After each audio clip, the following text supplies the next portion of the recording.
Hello students, welcome to Success Extremo. This is the fifth lecture on organic chemistry, class 11th.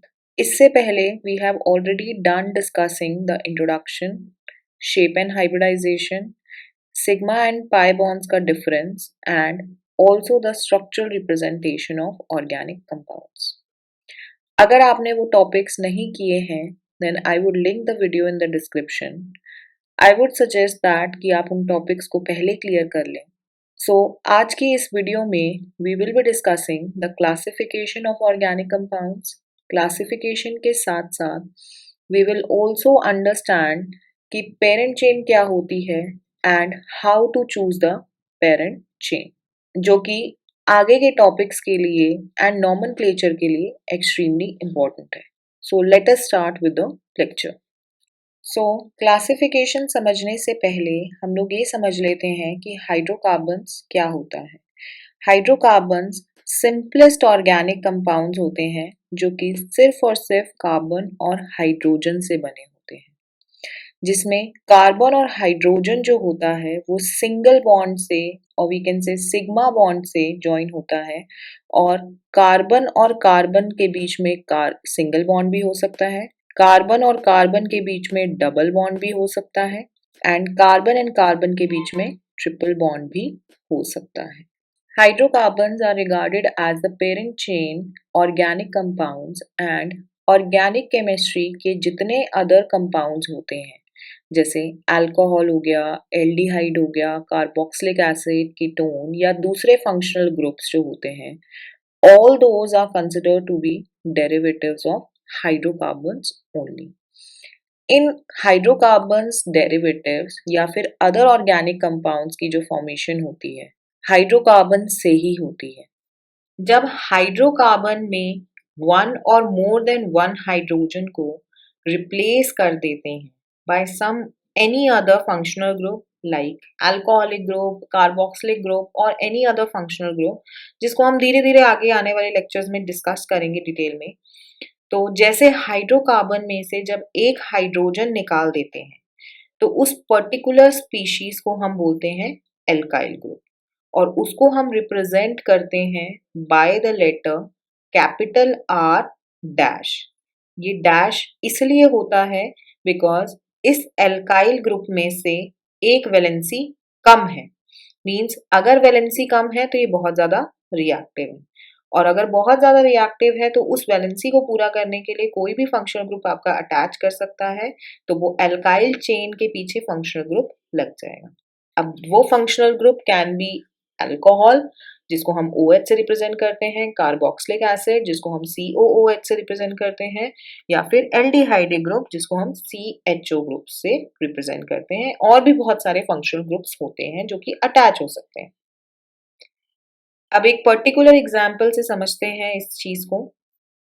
For example methane, जिसका formula CH4 होता है, उसमें से जब हम एक हाइड्रोजन निकाल देते हैं तो हमारे पास CH3 डैश बच जाता है, और इसी ग्रुप को हम एल्काइल कहते हैं. तो मीथेन से मिथाइल बनता है, और उस वैलेंसी को पूरा करने के लिए अगर मैं एक OH ग्रुप लगा दूं, एक फंक्शनल ग्रुप लगा दूं, तो मेरे पास CH3OH बन जाता है, that is methanol. And methanol की प्रॉपर्टीज कंप्लीटली डिफरेंट होती है from the given hydrocarbon that is methane, और इस अल्कोहल को हम हाइड्रोकार्बन डेरिवेटिव बोलते हैं. अब हमने समझ लिया है कि हाइड्रोकार्बन्स क्या होते हैं एंड उनसे डेरिवेटिव कैसे बनते हैं, जो हम कंप्लीट डिटेल में आगे भी डिस्कस करेंगे.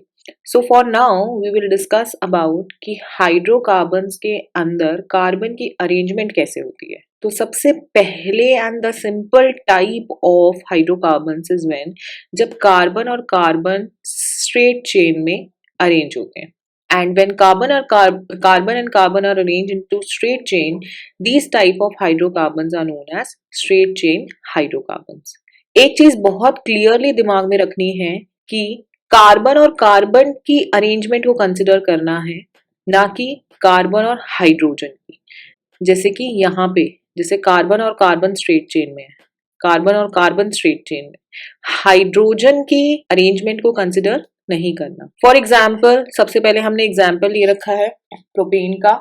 जैसे कार्बन और कार्बन, 3 कार्बन स्ट्रेट चेन में अरेंज है, तो इसको क्या बोलेंगे? Straight chain hydrocarbon. Next example is 4 carbons are arranged in straight chain, butane. In the same way, we have pentane in which 5 carbons are arranged in the straight chain and so on. So here we can see the straight chain of carbon. We are not considering the arrangement of hydrogens. अब एक और चीज ध्यान रखने वाली ये बात है कि it is not necessary कि स्ट्रक्चर में हमेशा कार्बन और कार्बन की बॉन्डिंग हमेशा स्ट्रेट नजर आए। What is more important to understand is that कि कार्बन एंड कार्बन की बॉन्डिंग कंटिन्यूअसली होनी चाहिए, वो चाहे नजर आए या ना आए, मतलब वो स्ट्रेट चेन में चाहे नजर आए या ना आए, लेकिन कार्बन और कार्बन की जो अरेंजमेंट है वो कंटिन्यूअस होनी चाहिए। अगर कंटिन्यूअस चेन है तो उसको हम स्ट्रेट चेन बोल सकते हैं, चाहे वो मुझे टेढ़ी नजर आ रही है, चाहे मुझे कैसी भी नजर आ रही है, लेकिन that chain should be continuous. Now we can see in this particular example, we have taken an example of pentane. अब पेंटेन के अंदर हमने 5 कार्बन को सीधा सीधा ज्वाइन कर दिया है, तो यस वी नो दैट कि इसको हम स्ट्रेट हाइड्रोकार्बन चेन बोल सकते हैं। अब कार्बन कार्बन को इस तरीके से अरेंज कर दिया है, ठीक है, तो क्या हम इसको स्ट्रेट चेन बोलेंगे? Yes, we will consider this to be as a straight chain. Why? Because this particular chain is continuous. मैंने अभी आपको बोला है कि चाहे मुझे वो चेन टेढ़ी नजर आ रही है, लेकिन अगर वो कंटिन्यूअस है तो वो स्ट्रेट चेन ही होगी। फॉर एग्जाम्पल इसमें भी आप देखें कि इसमें कार्बन इस तरीके से कंटिन्यूअसली चल रहा है, जो चेन है आपकी कंटिन्यूअसली चल रही है, तो इसको भी हम क्या स्ट्रेट चेन मानेंगे? Yes, of course we will consider this to be as a straight chain. तो बेसिकली ये वाला structure, this second structure and this third structure are exactly the same, and सारे के सारे स्ट्रक्चर्स में कार्बन की arrangement बिल्कुल स्ट्रेट चेन है। One thing. दूसरी चीज, अगर आपको और इजी तरीके से समझना है तो आप इस तरीके से समझ सकते हैं कि कंटिन्यूअस चेन का मतलब क्या है कि कार्बन एक टर्मिनल से स्टार्ट हो रहा है, मींस एक किनारे से स्टार्ट हो रहा है एंड दूसरे किनारे पे खत्म हो रहा है, दूसरे टर्मिनल पे खत्म हो रहा है। जैसे इसके अंदर भी यहाँ से स्ट्रेट चेन स्टार्ट हो रही है एंड यहाँ से स्टार्ट हो रही है और यहाँ पे खत्म हो रही है, तो it is starting from one terminal to another terminal. In the same way here also, it is starting from one terminal to another terminal. So in every structure, all these are straight chain hydrocarbons. Now the second type of hydrocarbon we need to understand is the branched hydrocarbons. तो branched hydrocarbons को समझने से पहले हमें ये समझना पड़ेगा कि जिस तरीके से एक ट्री के अंदर मेन ट्रंक होता है एंड फर्दर उस ट्रंक से ब्रांचेस निकल रही होती हैं, तो इन the same way organic compounds के अंदर आपकी एक मेन चेन होती है। मेन चेन को ही हम क्या कहते हैं? पेरेंट चेन कहते हैं। और ये पेरेंट चेन को सेलेक्ट करने के लिए हमें straight, continuous and longest carbon chain को ढूंढना पड़ता है, जो कि अभी हमने थोड़ी देर पहले डिस्कस किया है। अगर गिवन हाइड्रोकार्बन के अंदर हमने पेरेंट चेन को समझ लिया तो हमें बहुत इजीली ब्रांचिंग भी समझ आ जाएगी। फॉर एग्जाम्पल, तो गिवन एग्जाम्पल के अंदर कंटिन्यूअस चेन तो बहुत सारी हो सकती हैं, जैसे कि ये आपकी एक कंटिन्यूअस चेन है, लेकिन इस कंटिन्यूअस चेन के अंदर क्या है? 4 कार्बन है। Second type of longest chain can be या कंटिन्यूअस चेन कैन बी ये वाली हो सकती है आपकी कंटिन्यूअस चेन, ठीक है, तो इसके अंदर कितने कार्बन है? 7 कार्बन है, ठीक है। थर्ड टाइप आपकी लॉन्गेस्ट चेन हो सकती है ये वाली, इसके अंदर कितने कार्बन चेन है, कितने कार्बन एटम्स है? दैट इज 4 + 2 6 कार्बन चेन्स है। And the last possibility of the longest carbon chain is this, that is of the 8 carbon. अब जब हमें सारी पॉसिबिलिटीज में सबसे लॉन्गेस्ट चेन हमने सेलेक्ट कर ली, उस लॉन्गेस्ट चेन के बाहर, उस longest chain means parent chain के बाहर जो भी आपके कार्बन आ रहे हैं या जो भी आपके ग्रुप्स आ रहे हैं वो क्या होंगे? ब्रांचिंग होगी। और ब्रांचिंग को हम और क्या कहते हैं? We also say it as substituent. तो इस पर्टिकुलर एग्जाम्पल के अंदर कार्बन नंबर 3 पे आपकी ब्रांचिंग निकल रही है और कार्बन नंबर 5 पे आपकी ब्रांचिंग निकल रही है। Taking more examples for understanding the branching, we will take this particular example and try to find out the parent chain. अब parent chain वैसे तो यहाँ पे देख रहे हो आपकी 5 कार्बन्स की parent chain ऑलरेडी selected है, लेकिन अगर हम possibilities देखते हैं तो one of the possibilities is also this. ये भी आपकी continuous chain है यस, ये भी 5 कार्बन की है, तो हम इसको भी कंसिडर कर सकते हैं एज अ पेरेंट चेन। ये भी आपकी एक ऐसी कार्बन कंटिन्यूअस कार्बन चेन है जिसमें 5 कार्बन एटम्स आ रहे हैं, तो हम इसको भी कंसिडर कर सकते हैं एज अ पेरेंट चेन। लेकिन पेरेंट चेन स्ट्रेट होती है, तो वी बेसिकली कंसिडर, जब हमारे पास बहुत सारे ऑप्शंस होते हैं, बहुत सारी पॉसिबिलिटीज होती हैं, और बहुत सारी पॉसिबिलिटीज में नंबर ऑफ कार्बन जो है वो सेम ही आ रहे होते हैं, तो हम स्ट्रेट चेन ही कंसिडर करते हैं। तो this is my straight parent chain, और जो उसके बाहर आ रहे हैं, एक ये कार्बन आ रहा है, एक ये कार्बन एटम आ रहा है, और ये कार्बन आ रहा है, तो ये जो ग्रुप्स हैं ये हम ब्रांचिंग कंसिडर करेंगे। इस पर्टिकुलर एग्जाम्पल के अंदर भी अगर आप देखते हो तो हमारे पास जो कंटिन्यूअस पेरेंट चेन है वो 9 कार्बन्स की है। हम पेरेंट चेन भी बोल सकते हैं, हम रूट चेन भी बोल सकते हैं, हम लॉन्गेस्ट चेन भी बोल सकते हैं, ये सब का मीनिंग एक ही है, और हमें सबसे पहले पेरेंट चेन को ही सेलेक्ट करना होता है, और उस पेरेंट चेन या रूट चेन के बाहर जो भी आता है, जो भी ग्रुप्स लगे होते हैं, उनको हम ब्रांचिंग बोलते हैं या फिर सब्सिट्यूएंट बोलते हैं। अब जैसे इस पर्टिकुलर एग्जाम्पल के अंदर भी 7 कार्बन वाली चेन जो है ये हमारी पेरेंट चेन हुई, एंड ये जो ग्रुप हुए हमारे, this particular group and this particular group, that is at second position, at third position and at fourth position, I have 3 branching और subsequent। ठीक है, next example, this is my parent chain, और ये OH, Br और CH3, ये क्या है, मेरी ब्रांचिंग है या फिर आपके सब्सिट्यूएंट हैं जो कि पेरेंट चेन से बाहर लाई कर रहे हैं। Now it is not always the case that कि आपको हमेशा कार्बन और कार्बन की फॉर्म में, या कार्बन हाइड्रोजन या स्ट्रक्चरल फॉर्मूला दे रखा होगा या कंडेंस फॉर्मूला दे रखा होगा। You can also be given bond line formula. तो जब बॉन्ड लाइन फॉर्मूले की बात आती है, तो अगर हमें पेरेंट चेन ढूंढनी है, तो पेरेंट चेन के लिए हम सबसे पहले यहाँ से स्टार्ट करते हैं। तो this is first carbon, second carbon, third carbon, 4 carbon, 5 carbon, 6, 7 and 8। This is the continuous chain of 8 carbons, जिसमें फोर्थ पोजीशन पे आपकी एक ब्रांचिंग आ रही है और थर्ड पोजीशन पे आपकी ब्रांचिंग आ रही है। अगर आप और पॉसिबिलिटीज देखते हैं, तो और पॉसिबिलिटीज में आपकी जो लॉन्गेस्ट, जो आपकी कार्बन की चेन आएगी वो लॉन्गेस्ट नहीं आएगी। तो this is my continuous long parent chain of 8 carbons, and at position 3 and 4 I have branching। Now the other class of hydrocarbons can be closed chain hydrocarbons. Closed chain hydrocarbons are also known as cyclic hydrocarbons. ये ऐसे hydrocarbons होते हैं जिसमें carbon and carbon atom are arrange in such a way that कि they form a closed ring like this. अब वो close ring 3 carbon से भी बन सकती है, 4 कार्बन से भी बन सकती है, 5 से भी बन सकती है, 6 से भी बन सकती है, and so on. Further, close chain hydrocarbons are also classified whether the carbon carbon, मतलब जो कार्बन कार्बन के बीच में सिंगल बॉन्ड ही है, जैसे यहाँ इन स्ट्रक्चर्स में हर कार्बन के बीच में सिंगल बॉन्ड्स है। कार्बन कार्बन के बीच में आपका डबल बॉन्ड भी हो सकता है, मींस रिंग फॉर्म ही होगी, लेकिन रिंग के अंदर डबल बॉन्ड भी हो सकता है, रिंग के अंदर ट्रिपल बॉन्ड भी हो सकता है। ये फर्स्ट टाइप ऑफ क्लासिफिकेशन है, क्लोज चेन।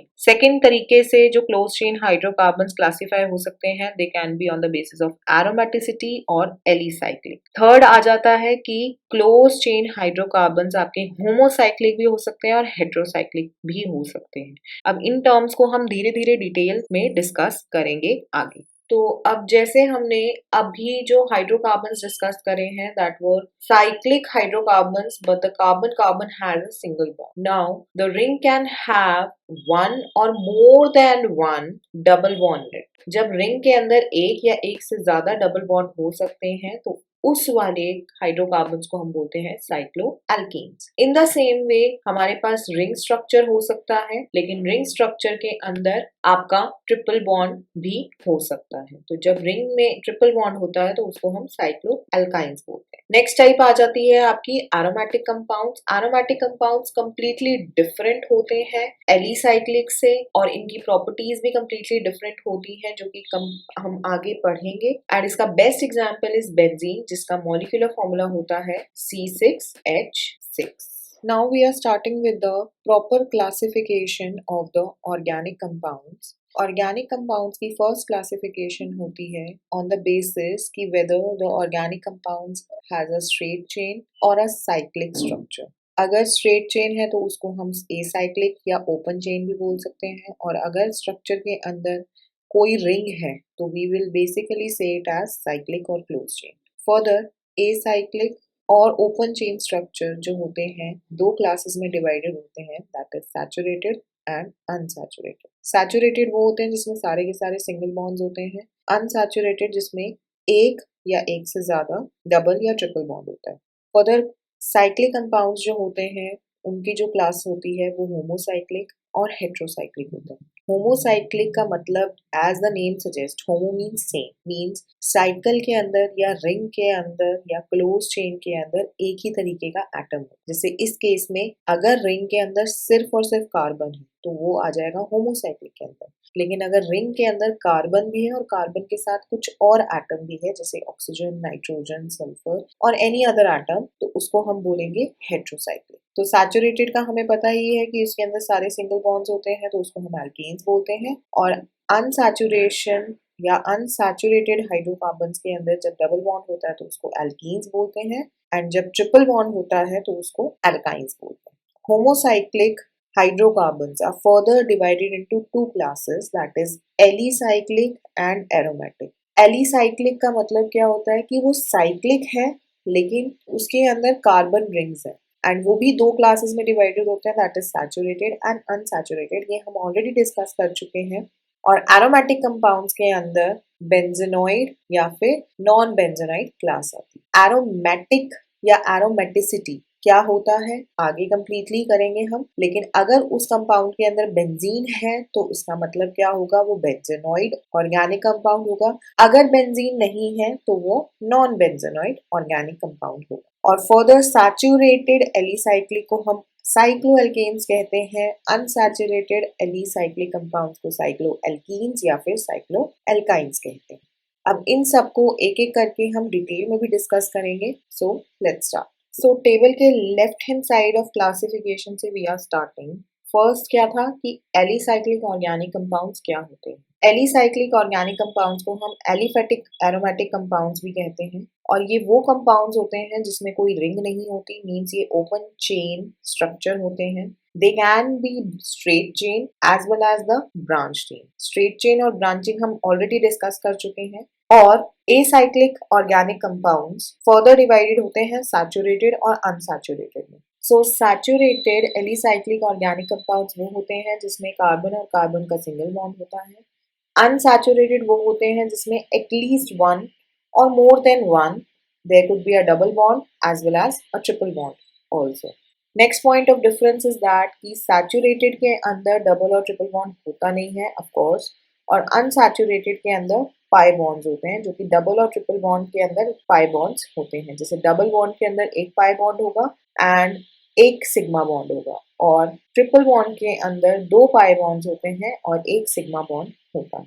सिंस सैचुरेटेड बहुत ज्यादा स्टेबल होते हैं तो वो काफी अनरिएक्टिव होते हैं, और unsaturated are considered to be highly reactive because of the electron cloud of the pi bonds. Hybridization carbon की sp3 होती है सैचुरेटेड में, और hybridisation of the carbon sp2 होती है डबल बॉन्ड वाले कंपाउंड्स के अंदर, एंड sp होती है ट्रिपल बॉन्ड के अंदर। और अगर हम हाइड्रोजन का कंपेयर करें तो सैचुरेटेड के अंदर more number of hydrogen atoms होते हैं as compare to the unsaturated hydrocarbons containing the same number of carbon atom. जैसे कि इथेन के अंदर आपके पास टोटल 6 हाइड्रोजन होते हैं, मतलब 2 कार्बन के कंपैरेटिव 6 हाइड्रोजन होते हैं, और वहीं पे इथीन के अंदर 2 कार्बन के कंपैरेटिव 4 हाइड्रोजन होते हैं, और इथाइन के अंदर तो और भी कम हो जाते हैं, दैट इज 2 कार्बन के कंपैरेटिव 2 ही हाइड्रोजन रहते हैं। Now we have already discussed the difference between saturated and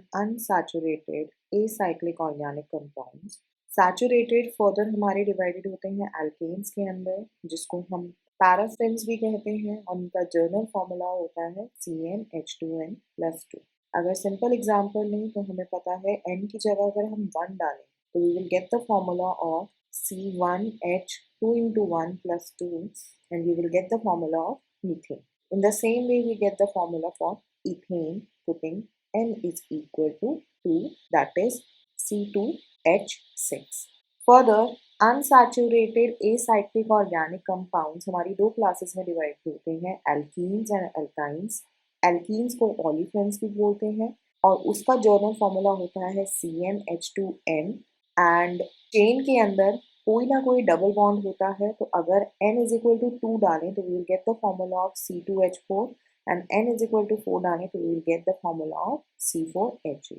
in the same way अगर हम एल्काइंस का जर्नल फॉर्मूला CnH2n - 2 डालें for n is equal to 2 we will get the formula for ethyne which has a formula of C2H2। and अगर propyne के लिए formula डालें that is for n is equal to 3 we will get the formula C3H4। So far we are already done with the classification for this part of the table. Now we will start with the classification for the cyclic or the closed chain hydrocarbons. तो सबसे पहले हमें ये पता होना चाहिए कि cyclic organic compounds क्या होते हैं। Cyclic organic compounds are those organic compounds और hydrocarbons जिसके अंदर हमारा ring structure होता है, जिसको हम closed chain hydrocarbons भी कहते हैं या closed chain organic compounds भी कहते हैं। इनके अंदर जो classification होती है that can be homocyclic और heterocyclic। homocyclic वो cyclic compounds होते हैं जिसके अंदर कार्बन की रिंग्स होती हैं, सिर्फ और सिर्फ कार्बन की रिंग्स होती हैं। और heterocyclic वो cyclic compounds होते हैं जिसके अंदर रिंग के अंदर कार्बन एटम तो होते ही होते हैं, लेकिन साथ के साथ कोई और अदर एटम भी होता है। Means there could be oxygen in the ring, there could be sulphur, nitrogen or any other atom. For example देखो कि ये जो रिंग है, ये रिंग के अंदर कार्बन एटम्स तो है, जैसे इस पॉइंट पे ये बॉन्ड लाइन स्ट्रक्चर है तो इन पॉइंट्स पे कार्बन तो है, लेकिन रिंग का जो मेंबर है वो कोई दूसरा एलिमेंट भी है दैट इज ऑक्सीजन। जैसे इसके अंदर रिंग का कोई other member is also sulphur. मतलब जो रिंग है वो कंप्लीटली कार्बन से नहीं बनी है, कोई और अदर मेंबर भी है। There could be 5 member rings and there could be 6 member rings also. इसको हमें ज्यादा डिटेल में नहीं करना from the point of the syllabus. Next आता है कि होमोसाइक्लिक फर्दर कैसे डिवाइडेड होते हैं। होमोसाइक्लिक हमारे एसाइक्लिक के अंदर और एरोमेटिक के अंदर डिवाइडेड होते हैं। एसाइक्लिक का मतलब क्या होता है कि कंपाउंड के अंदर रिंग्स होती हैं, कार्बन की रिंग्स होती हैं और वो 2 या 3 या 4 रिंग्स हो सकती हैं। लेकिन एरोमेटिक कंपाउंड्स के अंदर क्या होता है कि साइक्लिक सिस्टम ही होता है, रिंग फॉर्म ही होती है, लेकिन उसके अंदर एटलीस्ट 1 बेंजीन रिंग होनी चाहिए या एरोमेटिसिटी होनी चाहिए। तो अब अगर हम होमोसाइक्लिक को कंप्लीटली डिटेल के अंदर देखें तो होमोसाइक्लिक हमारा एलिसाइक्लिक और एरोमेटिक के अंदर डिवाइडेड होता है। एलिसाइक्लिक और एरोमेटिक का क्या डिफरेंस होता है वो हम ऑलरेडी डिस्कस कर चुके हैं। एलिसाइक्लिक फर्दर डिवाइडेड होता है हमारा सैचुरेटेड और अनसैचुरेटेड के अंदर। तो अगर बाय डेफिनेशन जाए तो एलिसाइक्लिक सैचुरेटेड वो होते हैं जिसके अंदर रिंग होती है, कार्बन एटम्स की ही होती है बस, और उसके अंदर सारे के सारे सिंगल बॉन्ड्स होते हैं because we are talking about the saturated alicyclic hydrocarbons और ऑर्गेनिक कंपाउंड्स। तो उसके बेस्ट एग्जांपल है साइक्लोएल्केन्स जो हम ऑलरेडी डिस्कस कर चुके हैं। सेकेंड आता है आपका that is unsaturated alicyclic hydrocarbons. तो अनसैचुरेटेड एलिसाइक्लिक के अंदर कार्बन रिंग्स ही होती है रिंग फॉर्म के अंदर, लेकिन रिंग के अंदर देयर कुड बी एटलीस्ट 1 और मोर देन 1 डबल और ट्रिपल बॉन्ड। बेस्ट एग्जांपल इसका साइक्लोएल्कीन्स है एंड cycloalkynes है। Coming to the right side of the table, aromatic compounds are further divided into benzenoid। Benzenoid वो aromatic compounds होते हैं जिसके अंदर benzene ring होती है और वो aromaticity की property exhibit करते हैं। They can be bicyclic और tricyclic. Means benzene ring single भी हो सकती है, 2 बेंजीन रिंग फ्यूज भी हो सकती है, 3 बेंजीन रिंग भी फ्यूज हो सकती है एंड अलग अलग तरीके से भी हो सकती है। इसके बेस्ट एग्जांपल है बेंजीन, नैप्थलीन, एंथ्रासीन, फिनाथ्रीन। अब बेंजीन रिंग जो हो सकती है वो अलग अलग आइसोलेटेड फॉर्म में भी एग्जिस्ट कर सकती है, बॉन्डेड फॉर्म में। जैसे इसका बेस्ट एग्जांपल है बाइफिनाइल और डाइफिनाइल और टर्फिनाइल, जिसमें 3 बेंजीन रिंग आइसोलेटेड फॉर्म में बॉन्डेड होती है। नेक्स्ट आता है कि एरोमेटिक कंपाउंड्स जिसके अंदर बेंजीन रिंग नहीं होती but still they exhibit the property of aromaticity, और these are the examples for the non benzenoid aromatic compounds. So हमने लेफ्ट साइड पहले ही डिस्कस कर ली थी. We are also done with the right hand side of the table. ठीक है. और अगर एग्जाम पॉइंट ऑफ व्यू या फिर आगे टॉपिक्स के पॉइंट ऑफ व्यू से समझें तो हमारे जो मोस्ट इंपॉर्टेंट क्लासिफिकेशन जो हमें डिटेल में समझने हैं वो एल्कीन्स, एल्काइंस एंड एल्केन्स समझने हैं फ्रॉम द एसाइक्लिक और द ओपन चेन साइड. और अगर साइक्लिक की बात करें तो साइक्लिक के अंदर हमने एरोमेटिक कंपाउंड्स के अंदर बेंजेनॉइड को बहुत डिटेल में समझना है. थोड़ा बहुत हमारा साइक्लोएल्केन्स, साइक्लोएल्कीन्स एंड साइक्लोएल्काइंस भी आता है थोड़ा बहुत. So that was all for today's lecture. अगर आपको लेक्चर अच्छा लगा तो do consider liking the video, subscribing to the channel, and अगर आपको कोई डाउट है तो you can comment down below in the comment section. और नेक्स्ट जो लेक्चर होगा वो हमारा functional group and homologous series के ऊपर होगा. Thank you.